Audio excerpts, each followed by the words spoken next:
Good evening, and welcome back. We are 8 days away from the end of the last 2024 MLC, and I think it's a good time to go and kind of look back at the year that was. The backbone of this game is the MLC Free Card. Most MLCs are kind of based around the MLC Free Card. A lot of events have the MLC Free Card in it. And in 2024, they gave us an awful lot of really good MLC cards. So I thought it would be fun to go back and look at each one of them.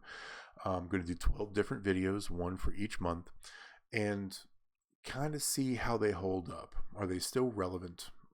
Were they relevant then? Did they fill a specific niche back then? Are they good now? Things like that. January 2024 was the second half of the Winter of Wonder event that started in December 2023, and January is usually Hall of Fame focused. So we got Hall of Fame Torrie Wilson. Not going to bury the lead. I think Hall of Fame Torrie Wilson is the best ladies Hall of Fame in the game, but that's not necessarily saying a ton. Other than China, the Hall of Fame ladies division is extremely weak. And very niche. I can't imagine very many scenarios where you will use Hall of Fame ladies unless they're CSS. But Torrie Wilson is the cream of the crop when it comes to that. So let's talk about her. Now, before I get too much further into it, I do want to say that all of this is going to be a subjective look. I will go over a moveset, I will show some gameplay, and I will talk about her and her space on my roster. But it's subjective. It's how she works for me. And every other card in this series will be subjective in how it works for me.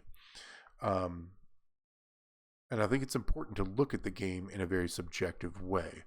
You can watch all of the content creators, hang out in all the WWEC discords, hang out with your faction mates and theory craft and figure out who's good and who's bad and who's a diamond in the rough. But ultimately, the game rewards you, your involvement, your grind, and your time. And you should look at the game through your own lens. So people may have different opinions of the cards other than what I do, and that's okay. But if we're just being real, true, and honest, I have to do it from a subjective kind of outlook. All right, so Torrie Wilson, Hall of Fame. First and foremost, she has a couple of gears. I ain't got them. First gear is all color moves start with 2+ move points. That's a useful one. And the second gear is silenced gems do 200% more damage. I don't think that is quite as useful. And I'll talk about that here in a second. Her training ability as a trainer, cross breaks gems do 100% more damage. There aren't a ton of cross break gem cards in the game, and the ones that are generally need some MP to get them up and running. Off the top of my head, I can think of Rick Steiner, Sonya Deville, and Turtle Ray. There are better ways to run them than using a trainer slot for Torrie Wilson. I can't think of very many times when I'm actually running Torrie Wilson as a trainer. On its face, 100% more damage to a gem modifier is great. I just don't see a lot of space in the game right now to use her. And like I said, I very rarely use her. So she doesn't have a lot of impact for me there. Moveset, she only has, let's call it 2.5. All right. The first one, maybe 3, but of those 3, 2 of them are halves. The first one is kind of focusing on silence. Based around her finisher nose job, make 35 silence into red. You kind of have to run handspring back elbow to make those spin, and that turns this into a juggernaut build. Juggernaut builds are fun in my opinion. I like the juggernaut and I like the countdown gem. mechanics, I just don't see a lot of value in this particular card with it. So you have to run some variation of nose job, handspring, back elbow, and either snaps swinging neck break or armbar. Armbar is probably the one you want to go with because not only is it defensive, because it's a submission, during the opponent's MP, it also burns a turn to let the handspring, back elbow jugs kind of pop off, or count down rather. So there's that moveset. I'm not going to show off that moveset. It doesn't quite work for me. I don't quite like it. When Torrie was released, 6-star silver was the max. And she had a great moveset that was 6-star silver meta relevant. And 6-star silver meta really kind of revolved around this bonus damage for every gym modifier move. Right.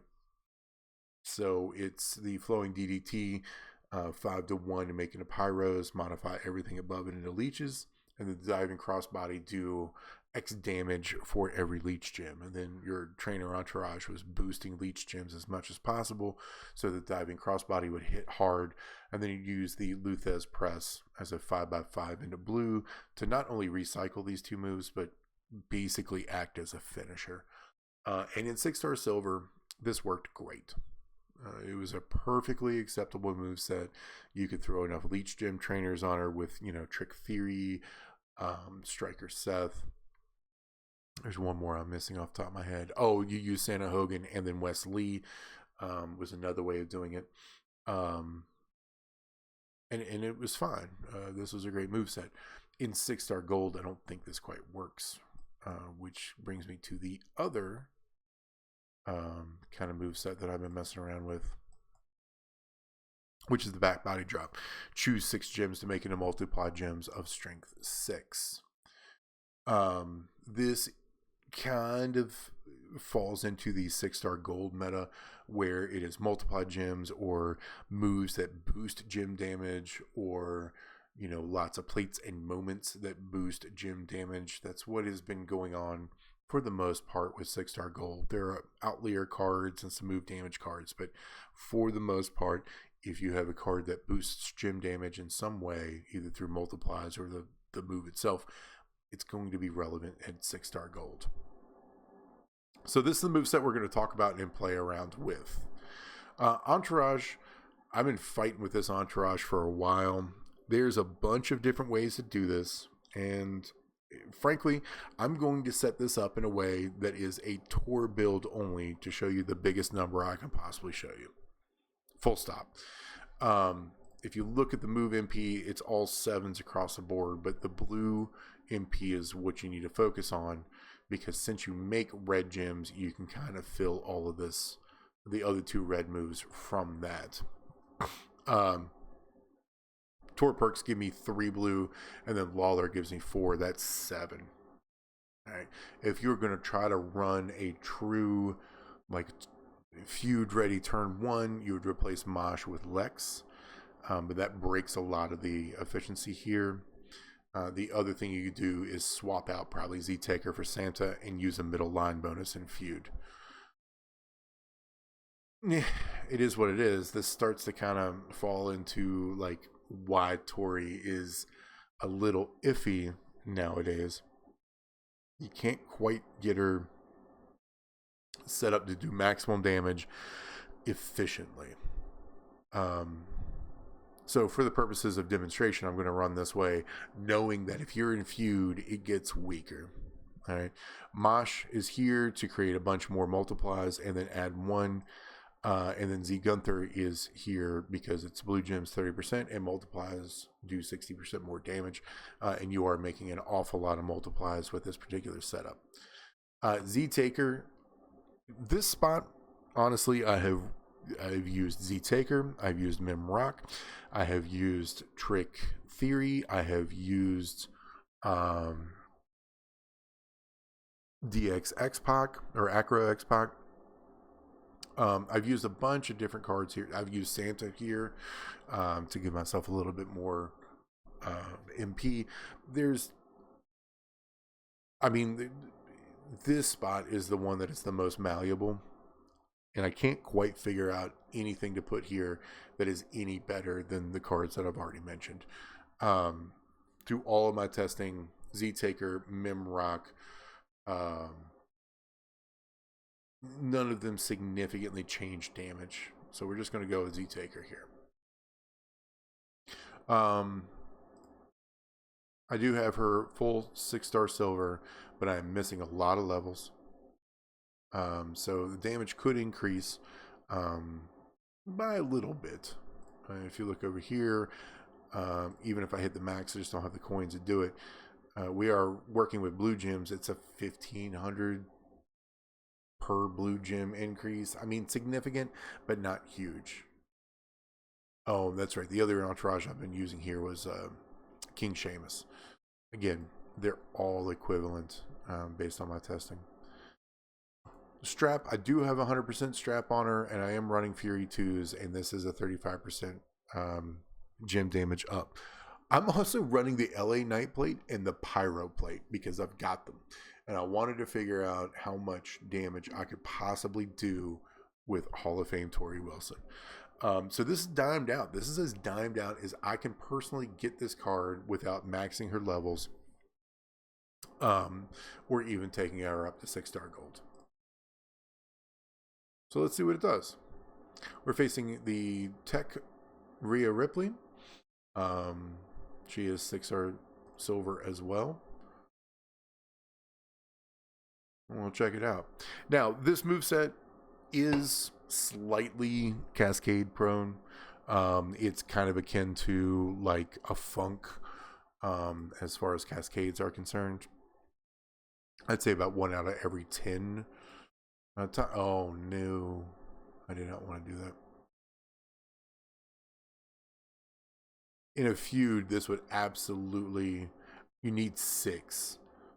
You need to match 6 in order to get this to work in feud. I've got Tor perks, so we're just going to keep running with it, but that's a problem. From here, we create multiplies. And I like to do it as low down to the bottom as possible. Just a personal belief that if you break stuff low, things that drop in have a higher chance of cascading. I have no empirical data for that. It's just a personal belief. So we're going to break 25 blues. Some of them leech, some of them X7 multiplies, and we do about 18 million damage. That's with the LA Knight plate and the Pyro Princess plate, 100% gem damage strap, Fury 2s, 35% Fury 2, and the best entourage that I can personally come up with, and it's not even a feud viable setup. 18 million damage at 6-star silver. I think it's really, I'm going to run it again, but I think that's really all I need to say. I just can't quite figure out how to get her to do enough damage to be worthy of 6-star gold.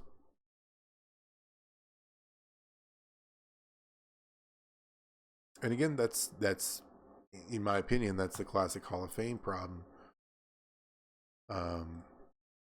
Outside of, you know, a handful, Brutus, Beefcake, Vader, DDP, there's Cascade that kind of ruined all of that. And we have to watch these animations.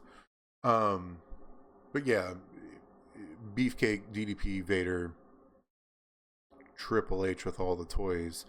Hall of Fames just aren't very good in this game. And on the women's side, they continue to not be all that great.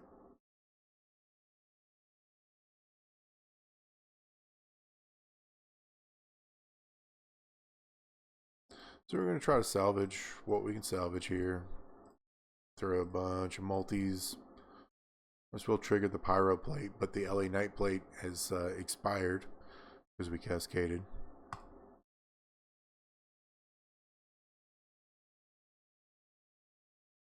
And now we're down to 10. So the LA Knight plate does add about 8 million damage. And now we absolutely have to break 6 red, or we're not going to be able to actually perform the full cycle.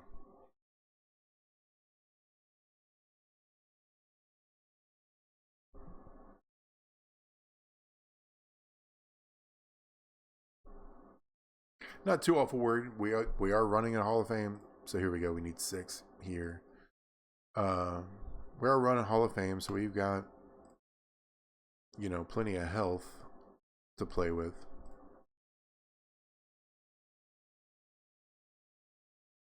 That was almost bad too. Toss some multiplies.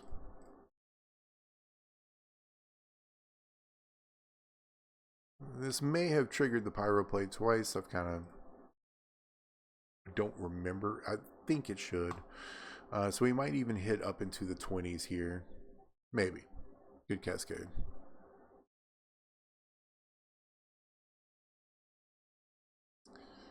And there it is. So, how does Hall of Fame Torrie fit in the game nowadays? When she was released, 6-star silver, she was great. Absolutely worthy of building. Nowadays, I don't know. What Hall of Fame ladies do you have? You probably have her. And if you do, to fill that niche, she's probably worth taking up to at least 6-star silver. You don't need the LA Knight plate. You can run a pyro plate, the Piper plate. You don't necessarily need the pyro plate. You can run the 6-star silver meta build, and be just as effective, in my opinion, without using all of these resources and all of these premium plates to get her to hit that hard. So in that sense, it's probably worth building her to a 6-star something, just so you have something at Hall of Fame ladies to run with. But she's certainly not going to be, anybody's heaviest hitter at ladies trickster, especially when Liv, Cora Jade, and Dakota Kai are still out there. Let me know what you think. If you've been entertained by anything today, if you've learned about anything today, or if you just like the sound of my voice, please make sure to like, subscribe, maybe share to some of your faction mates. I'll talk to you next time.